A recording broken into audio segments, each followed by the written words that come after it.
제가 에스라서를 좋아하는 성경 말씀이기도 하고 오늘 이 마지막 부분을 이렇게 묵상하면서 그런 생각이 들더라고요. 이 에스라의 이 9장, 10장 이 부분이 마치 이 어두운 시대를 살아가는, 정말 모든 것이 풍부하고 모든 것을 하고 싶은 대로 살 수 있는 이 현대, 이 시점을 살아가는 그리스도인들의 스토리 같았어요. 구원받은 그리스도인, 구원받고 정말 믿음 안에서 신앙을 가지고 살아간다는 그리스도인들이 어찌 보면 에스라서 9장, 10장에 나오는 이스라엘 백성과도 같았어요. 이스라엘 백성, 이 에스라서 이스라엘 백성은 정말 하나님의 놀라운 역사를 경험한 백성이에요. 바빌론으로 포로로 잡혀갔다가 그 70년이란 포로 생활을 마치고 돌아와서 성전을 재건한 그 스토리가 에스라서에 나와요, 앞에. 그런 이스라엘 백성, 하나님의 놀라운 은혜와 사랑과 인도하심과 보호하심과 그 모든 걸 경험하고도 다시 하나님의 등지고 자기 육신들이 원하는 길을 갔던 그 이스라엘 백성. 어쩌면 지금 이 시점에서 놀라운 하나님의 그 은혜를 경험한, 그분의 피를 통해서 그분의 사랑, 그분의 은혜, 그분의 용서, 그 모든 것들을 경험한 그리스도인들이 하나님을 경험하고도 이스라엘 백성과 동일하게 나아가는 그런 그리스도인들이 참 이 시점이 너무나 많은 것 같아요. 어찌 보면 이 에스라에서에 나오는 이스라엘 백성들은 진정한 부흥이 필요한 백성들이었어요. 진정한 부흥을 경험했다라고 말하면서도 부흥이 필요한 백성. 우리가 이 시점에 많은 그리스도인들이 이 교회사를 보면서 많은 부흥을 경험해온 그리스도인들이라고 하지만 지금도 여전히 부흥이 필요한 그리스도인, 바로 우리라고 할 수 있을 것 같아요.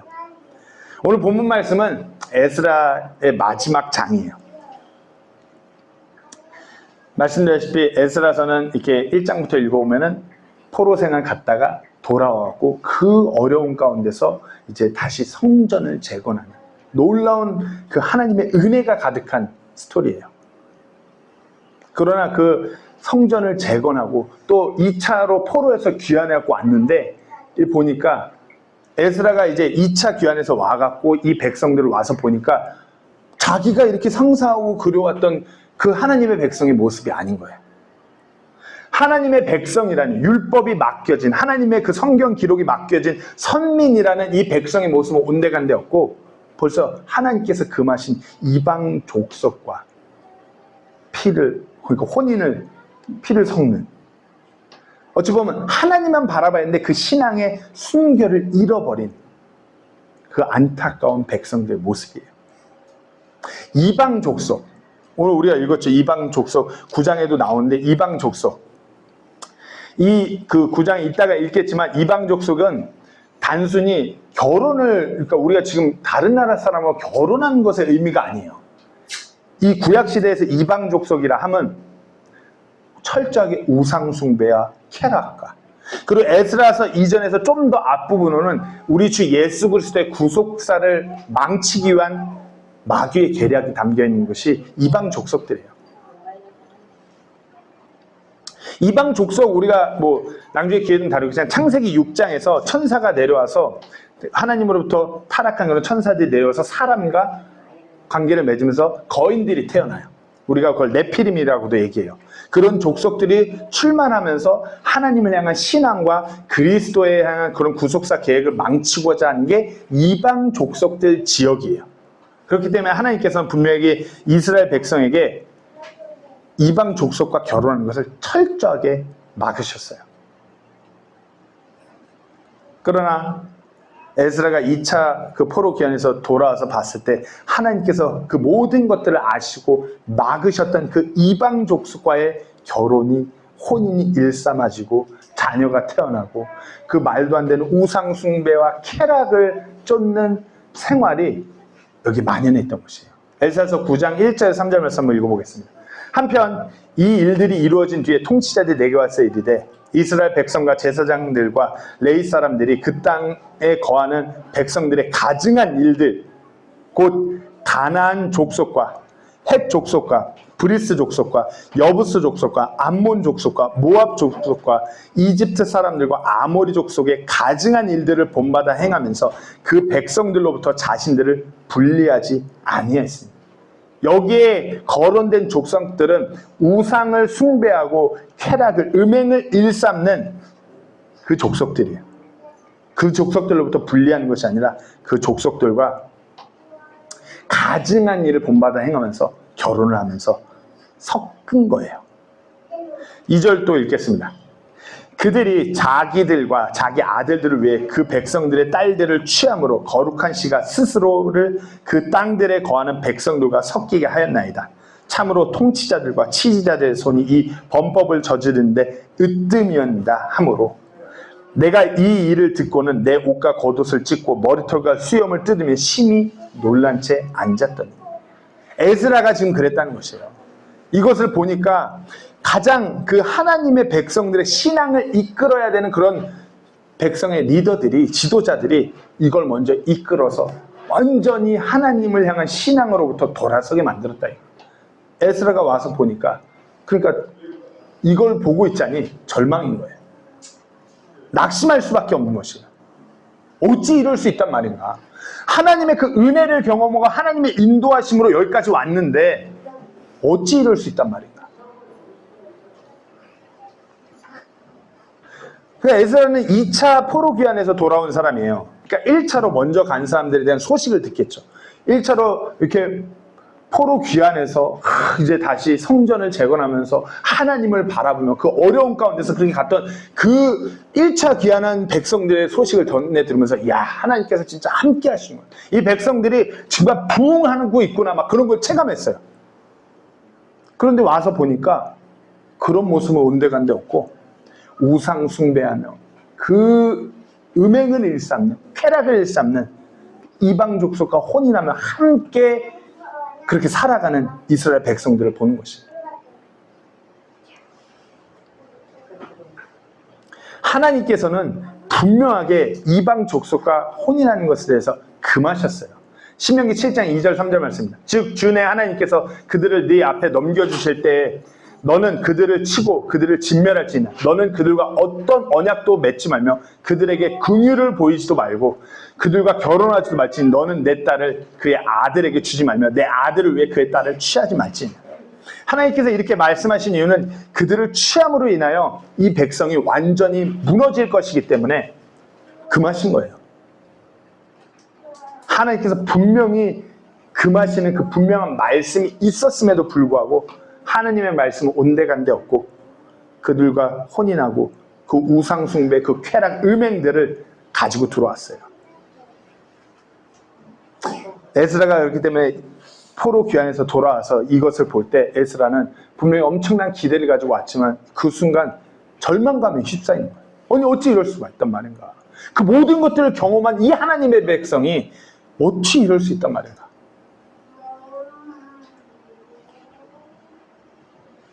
절망인 거예요. 그러니까 에스라는 자포자기고 절망해버렸어요. 그런데 오늘 본문에서 10장 2절에 그렇게 절망에 빠져버린 완전 주저앉아버린 에스라에게 스가냐라는 사람이 이렇게 말하는 거예요. 에스라 대언자여, 이 일에 관해 이스라엘에 아직 소망이 있나이다. 소망이 없는 것 같은데 절망인데 이 스가냐가 대언자 에스라에게 소망이 있다 말하는 것이에요. 우리가 여기서 집중해야 돼요. 소망. 완전 철저히 바닥을 찍는 이 절망 가운데서 소망이 있다라고 말하는 이 스가냐의 고백에 오늘 집중하려고 합니다. 절망이라는 것이 정말 우리가 삶에서 겪기 싫고 피하고 싶지만 우리가 이걸 알아야 돼요. 우리가 절망에 완전히 떨어졌을 때 그제서야 보이는 것은 소망이에요. 우리가 내 힘으로, 내 능력으로, 어떤 사람의 지식과 경험으로 내가 뭘 할 수 있을 때는 철저한 절망으로 다가오잖아요. 내가 이 일을 어떻게 해결해 볼까? 진짜 하나님이라는 그 단 하나의 소망이 보이지 않아요. 내 힘으로 내가 해결하려고 그러지. 세상 지식과 경험으로, 내 능력으로, 내 재력으로 어떻게 해결하려고 그러지. 그러나 그 모든 것이 막히고 이거 아무것도 아니고 철저한 그 나 자신의 한계, 이 죄인인 죄를 바라보고 이 죄성을 바라볼 때 그것으로 인해 절망할 때 소망이 보이는 것이에요.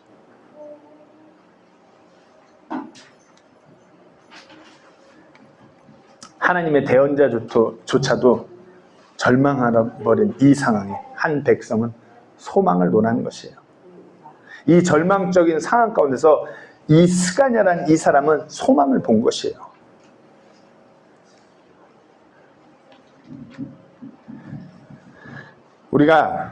우리 그리스도인으로서 이 땅을 살아갈 때 우리도 절망 가운데 있어야지 소망을 보는 줄로 믿으시기 원합니다.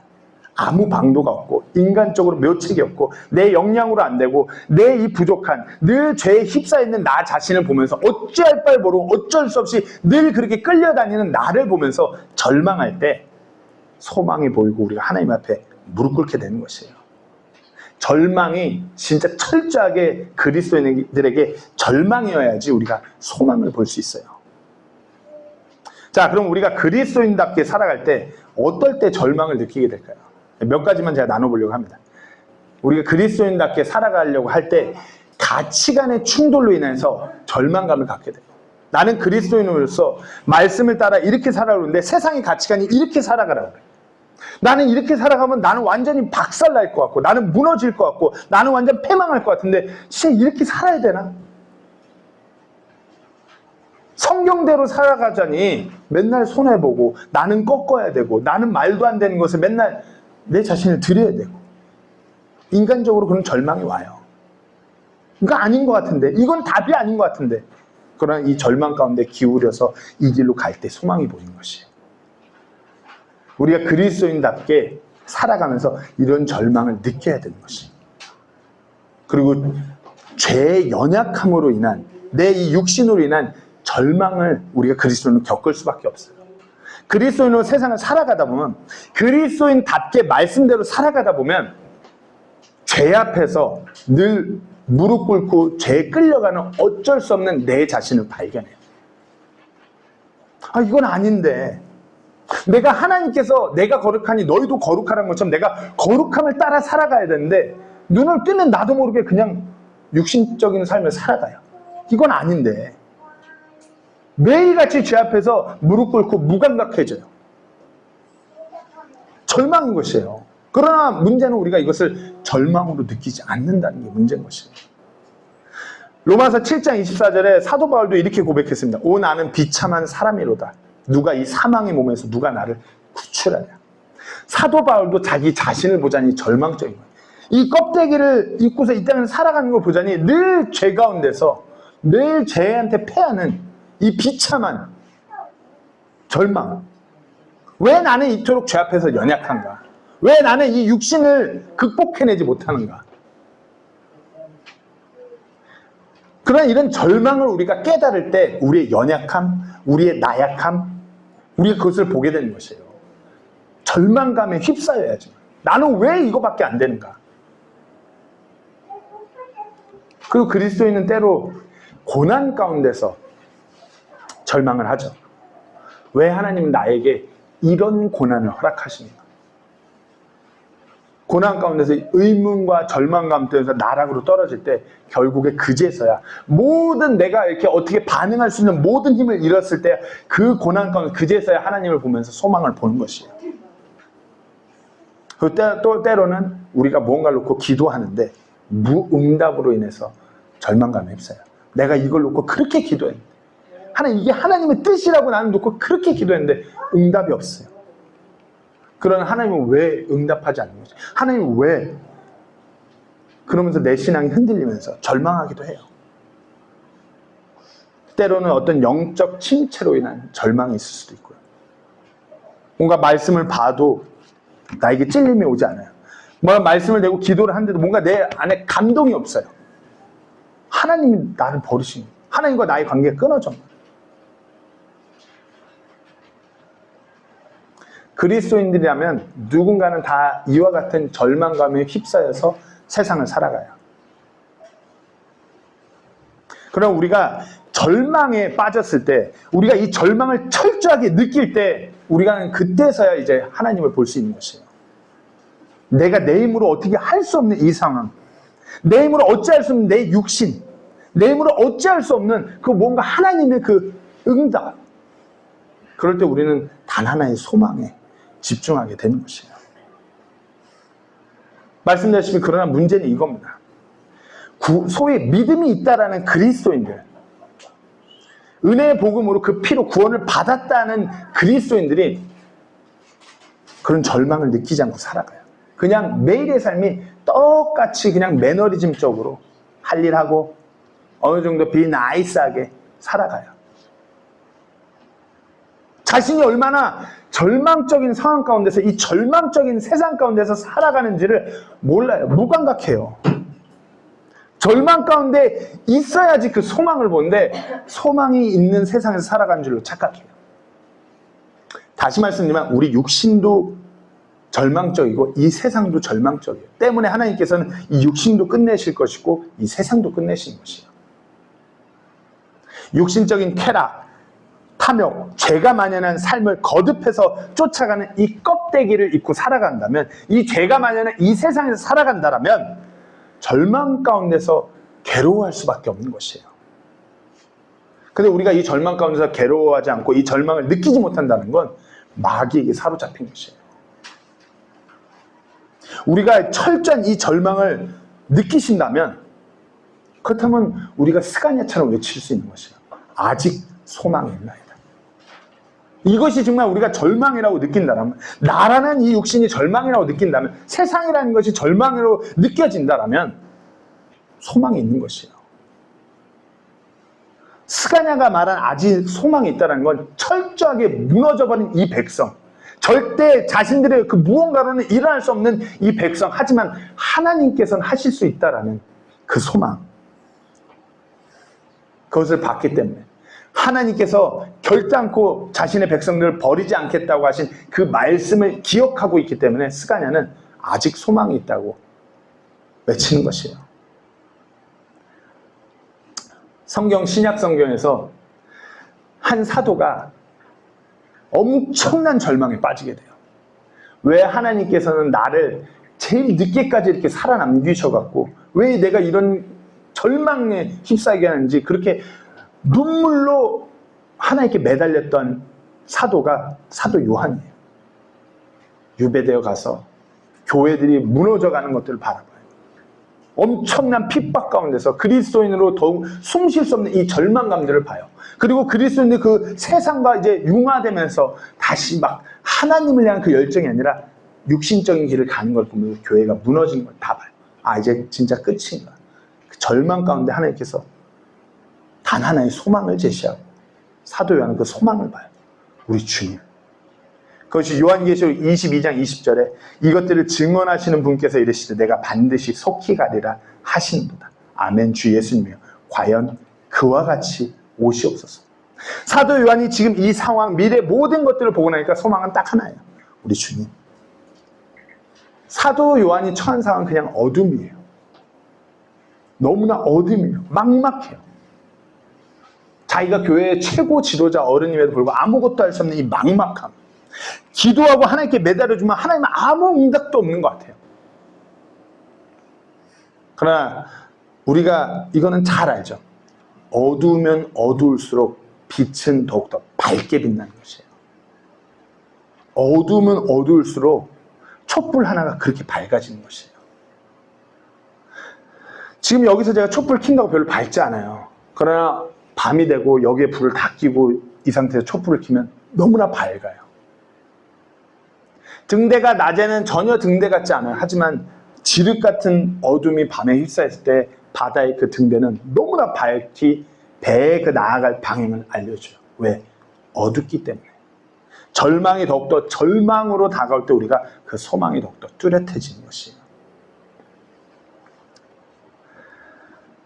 우리가 살아가는 이곳 세부 지역도 그래요. 한국에서 떠나오셔서 이곳에 사는 많은 분들이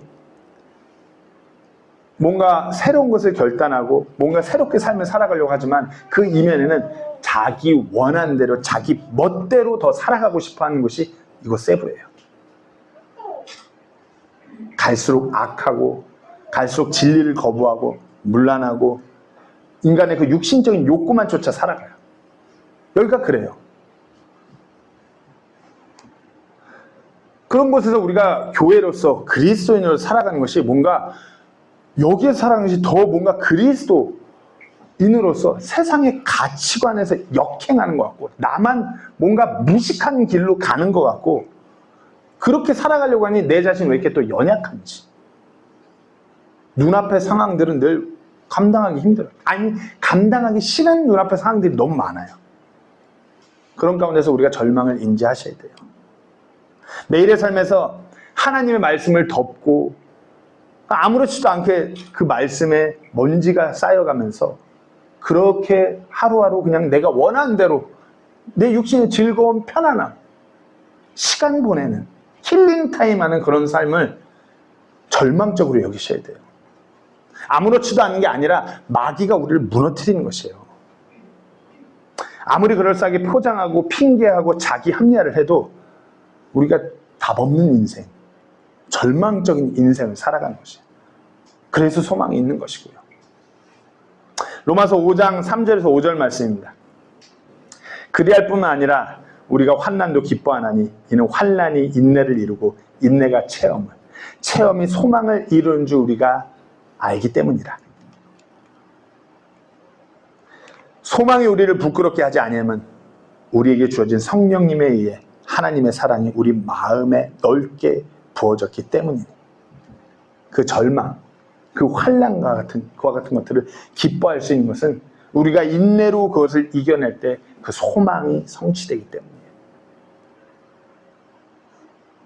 절망적인 상황인 것을 우리가 인지하고 절망 가운데서 인내로 믿음으로 나아갈 때 우리가 소망하는 바 우리 주님께서 일하시는 것이에요.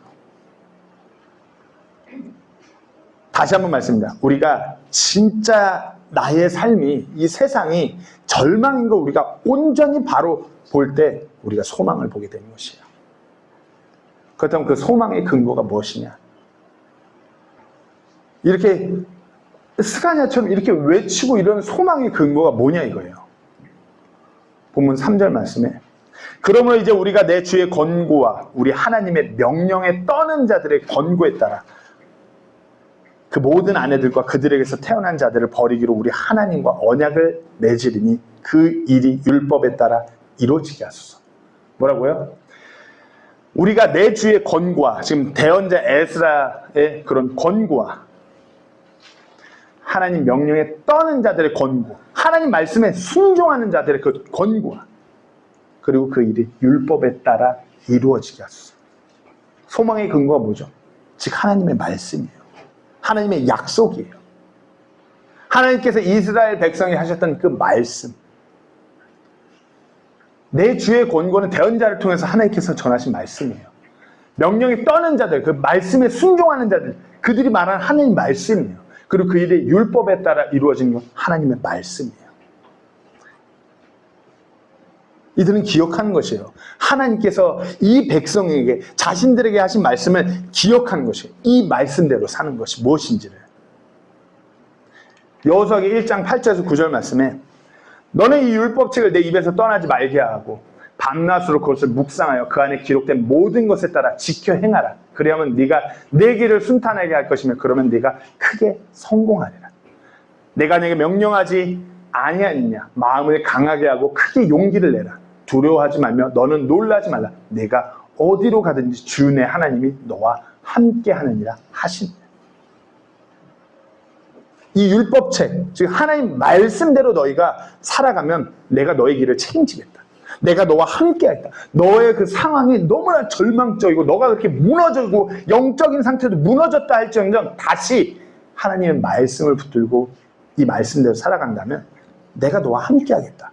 그 약속을 근거로 소망하는 것이에요.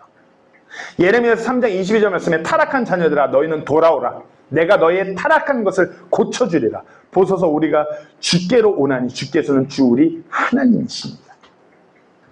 아무리 그 백성이 타락하고 부패하고 영적으로 무너졌다고 하여도 하나님께서 돌아온다면 하나님께서 고쳐주신다는 그 약속의 말씀을 기억하며 소망하는 것이에요. 스가냐가 이렇게 외친 그 소망의 근거는 하나님께서 그렇게 말씀하신 그 말씀이기 때문이에요. 백성들이 이 말씀을 기억하는 것이에요.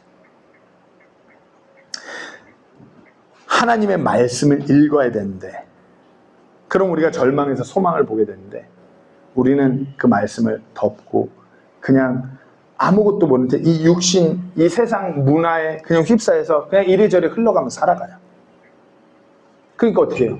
절망 가운데서 절망인 줄도 모르고 그냥 눈 가려진 채로 그렇게 살아가는 것이에요. 이 절망적인 상황을 인지하고 우리가 하나님의 말씀을 근거로 소망을 보게 될 때 우리가 부흥이라는 것을 논하게 되는 것이에요. 부흥이라는 것을 경험하게 되는 것이에요.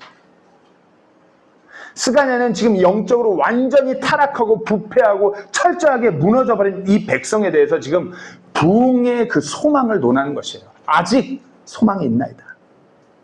아직 소망이 있나이다. 왜? 우리 하나님은 불변하시는 하나님. 지금도 한 사람이라도 그분께 돌아오기를 기다리시는 하나님. 그렇기 때문에 우리는 아직 소망이 있습니다. 지금 이 시점에도 우리가 이 세부에서 살아갈 때, 아니면 이 전 세계를 바라볼 때 갈수록 이제 복음 전하기 힘들어지고, 갈수록 부유한 부자 국가들의 복음은 전하기 힘들고, 그들이 영적으로 타락하는 것은 이로 말할 수 없을 속도로 막 급변하는 세상이에요. 이것은 안 돼, 저것은 안 돼. 그러나 아직 소망이 있습니다. 우리가 우스갯소리로 우리 교회 세부침례교회에서 우리는 여기에 파이널 스테이지와 같다. 끝자락에 있는 사람들 꼭 한 번씩 거쳐간다. 종착역. 그래도 우리가 그 사람들이 스쳐 지나가면 복음을 전하잖아요. 그러니까 아직 소망이 있는 것이에요. 아직도 너무나 많은 선교사들이 세계 각지로 가서 자신들의 삶을 대해서 복음을 전하고자 해요. 아직 소망이 있어요.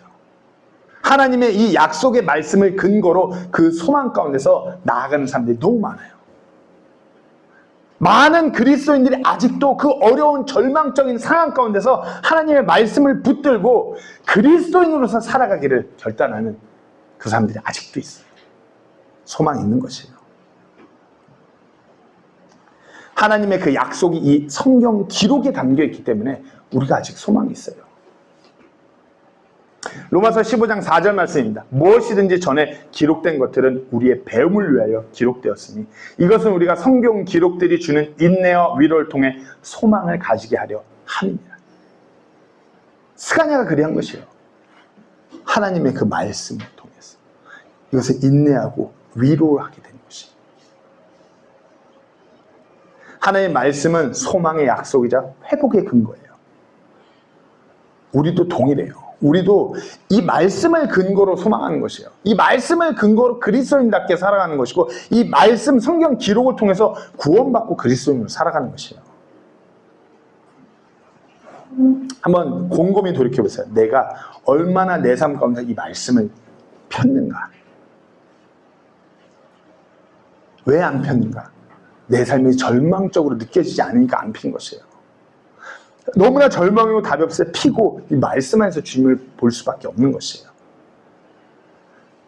자, 그러면 우리가 소망한다면 우리가 어떻게 태도할, 어떤 마음가짐으로 나아가야 하는가? 3절 말씀입니다. 그러므로 이제 우리가 내 주의 권고와 우리 하나님 명령에 떠는 자들의 권고에 따라 그 모든 아내들과 그들에게서 태어난 자들을 버리기로 우리 하나님과 언약을 맺으니 그 일이 율법에 따라 이루어지게 하소서. 소망을 품고 나아가는 자들이 어찌해야 하느냐? 스가랴가 말하는 거예요. 결단해야 된다. 우리가 지금 이렇게 결단합니다. 그 태도가 담겨 있는 것이죠. 단지 그 소망을 품는 데서 그치는 것이 아니라 하나님의 뜻에 따라 살기로, 그 뜻에 따라 행하기로 결단한 것이에요. 이방 여인들과의 그 관계들을 다 정리하고 그들의 삶을 하나님의 말씀대로, 그 율법대로 다시금 되돌리겠다는 이 결단, 그것을 논하는 것이에요. 이제 10장 좀 뒤에 10절에서 12절 말씀에 이렇게 기록되어 있습니다. 제사장 에스라가 일어나 그들에게 이르되 너희가 범법하고 이방 아내들을 취해 이스라엘의 범법을 늘렸으니 그러므로 이제 주 너희 조상들의 하나님께 자백하고 그분께서 기뻐하시는 것을 행하여 이 땅 백성과 이방 아내들로부터 너희 자신을 분리하라 하매, 이에 온 회중이 큰 소리로 응답하여 이르되 당신이 말씀하신 대로 우리가 반드시 그렇게 행하리이다. So must we do. 우리가 반드시 그렇게 행하리이다. 아주 강한 결단을 내린 것이에요. 단순한 회개를 넘어서 하나님의 뜻에 철저히 우리가 순종하겠습니다. 단지 마음속에 어떤 기분 좋은 바람이 아니라 행동으로 그것을 증명하기로 결단한 것이에요. 그리고 이제 이들은 즉각적으로 그 아내들을 각 모든 집집마다 조사를 들어가요. 어느 집이 이방 여인과 결혼, 누가 누구랑 어떻게 했는지. 어긋난 삶을 철저하게 다시 주님께로 되돌리기 위해서 아주 즉각적이고 강한 결단을 내고 바로 행동에 돌아가는 것이에요. 우리가 그리스도인으로서 정말 이 육신이 있고 이 땅에서 살아가는 것이 절망을 느낀다면, 우리가 말씀을 통해서 소망을 본다라면 그 말씀대로 우리가 결단하셔야 돼요. 내가 어떻게 이 땅을 살아갈 것인지, 내가 어떤 그리스도인으로서 하나님 말씀대로 살아갈 것인지, 내가 어떤 남편, 어떤 아버지, 어떤 아내, 어떤 어머니, 어떤 그리스도인으로서 살아갈지 이 말씀을 통해서 결단하시고 즉각적으로 행동에 옮겨야 되는 것이에요. 계속 나가겠습니다. 스가랴가 이렇게 말하고 백성이 그렇게 품고 결단했어요. 그리고 그 행동으로 이어졌어요. 한번 생각해 보세요. 막 이게 백성들이 갑자기 뭐 쑥대밭처럼 막 갑자기 자기 아내로 가족으로 같이 데리고 살던 사람을 야, 우리가 결단해서 다 내몰아요. 태어난 애들도 내몰아요. 인간적으로 뭐 어찌 그럴 수 있어 막 그래요. 얼마나 가슴 아프겠어요. 같이 가족을 이뤘던 사람들인데, 지금은 신약교회 시대이기 때문에 이런 율법대로 이렇게 하지 않아요. 하지만 이게 우리가 영적인 교훈으로 적용하는 것이에요. 그렇게 막 매몰차게 다 내몰아서 버려버려야 되는 상황에 이르렀어요. 어떨까요? 이들은 그것을 인내해 가는 것이에요.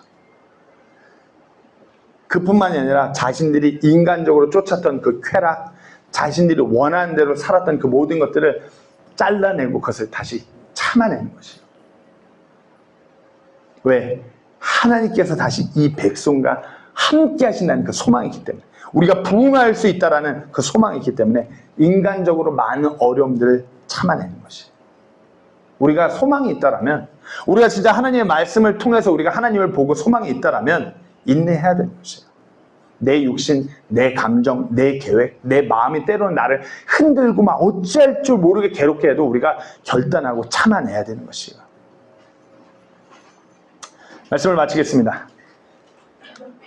저라고 뭐 맨날 밝게 웃고 다닌다고 허허거린다고 하는데 저도 매일같이 절망 가운데 살아가요.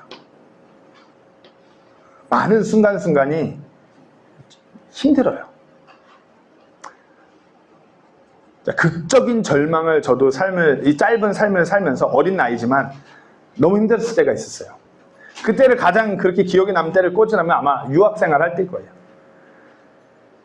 유학생활 할 때 방학 때 누가 저한테 물으면은 일주일에 며칠이라 하세요? 그러면 우스갯소리로 저는 주 8일이랍니다. 하도 오버타임을 많이 해갖고 계산을 어느 날 해보니까 주 7일 풀타임이 아니라 주 8일 풀타임 한 것만큼 일을 했더라고요. 뭐 저희 아내라고 안 힘들었겠어요. 전기세 낼 돈도 없어서 정호가 지금 저렇게 큰데 그때는 정호 신생아 정호를 에어컨 2층 집 사는데 너무 낮에는 뜨거우니까 사막에 살았거든요. 그러니까 에어컨 틀면 전기세가 많이 나오니까 아내는 정호 데리고 바깥에 나가 있었어요. 에어컨 틀면은 이게 센트럴 에어컨이야. 집 전체가 에어컨 돌리니까 전기세가 많이 나오거든요.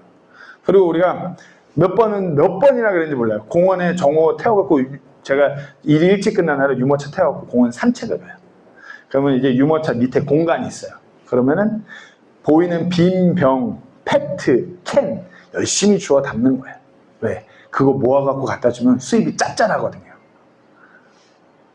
그러면서 그 코인 받으면은 피자 한번 먹을 수 있거든요.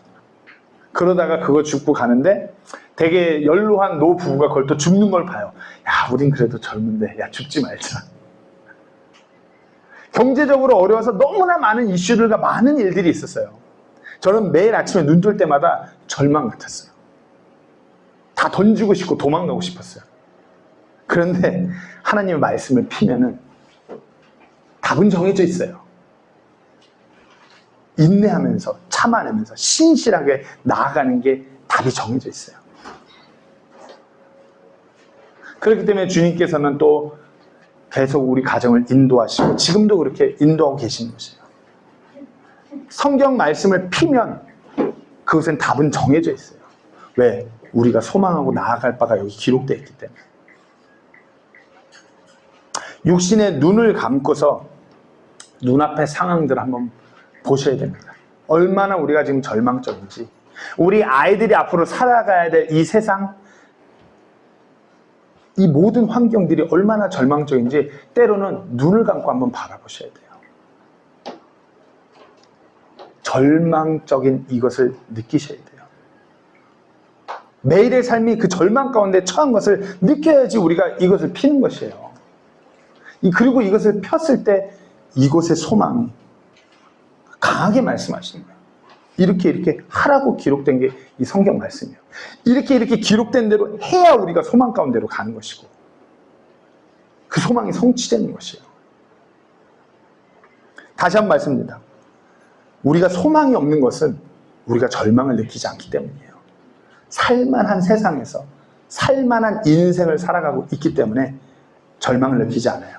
그러면 진짜 소망이 우리에게 없어요. 삶에서 그 절망이라는 그 문턱에서 절망을 보면서 그 캄캄한 지륵 같은 어둠 가운데서 소망의 그 밝은 빛을 보셔야 되는 것이에요. 그리고 그것을 볼 때, 이 말씀을 통해서 우리가 그것을 볼 때 즉각적으로 결단하고 악착같이 모든 것을 인내하며 그 소망을 향해 달려가셔야 되는 것이에요. 성경 말씀이 그렇게 말하는 것이에요. 로마서 5장 3절에서 5절 말씀을 다시 한번 읽고 오늘 설교를 마치려고 합니다. 그리할 뿐만 아니라 우리가 환난도 기뻐하나니 이는 환난이 인내를 이루고. 환난, 트리블레이션, 그 극심한 환난, 절망인 것이에요. 근데 우리가 그리스도인에서 그런 것을 겪을 때 기뻐하라 이거예요. 왜? 그걸 통해서 우리가 인내를 이루어요. 그래서 참아내는 것을 이루어요. 인내가 체험을. 이렇게 참아내면서 하나님께서 우리 삶 가운데 일한다는 것을 우리가 경험하는 것이에요. 체험이 소망을. 결국 하나님께서 일하시는 걸 우리가 경험하고 그 소망이 이루어지는 것을 우리가 안다는 것이에요. 인내가 체험을, 체험이 소망을 이룬 줄 우리가 알기 때문이다. 소망이 우리를 부끄럽게 하지 아니하면 우리에게 주어진 성령님에 의해 하나님의 사랑이 우리 마음에 넓게 부어졌기 때문이에요. 이 하나님의 말씀, 이 성경 기록을 근거로 한 소망이 우리를 부끄럽게 하지 않는 것은 성령님이 우리 안에 계셔서 하나님의 사랑이 우리 안에 부어졌기 때문이에요. 우리가 이걸 믿고 있기 때문에, 우리가 이걸로 구원받았기 때문에 아무리 상황이 그래도 우리가 이걸 통해서 부끄럽지 않고 나아가는 것이에요. 성경 말씀은 우리가 바라는 이 소망은 무슨 비이성적이고 무슨 말도 안 되는 그것이 아니에요. 그 모든 것을 뛰어넘어서, 우리가 모든 것을 뛰어넘어서 바라볼 수 있는 그 소망이 담겨 있는 것이 이 성경 기록인 줄로 알고 어떠한 상황 가운데서도, 어떠한 절망 가운데서도 아직 소망이 있다는 것을 기뻐하며 그렇게 자신을 드리는 우리 모두가 되기를 간절히 소망합니다. 기도하고 마치겠습니다.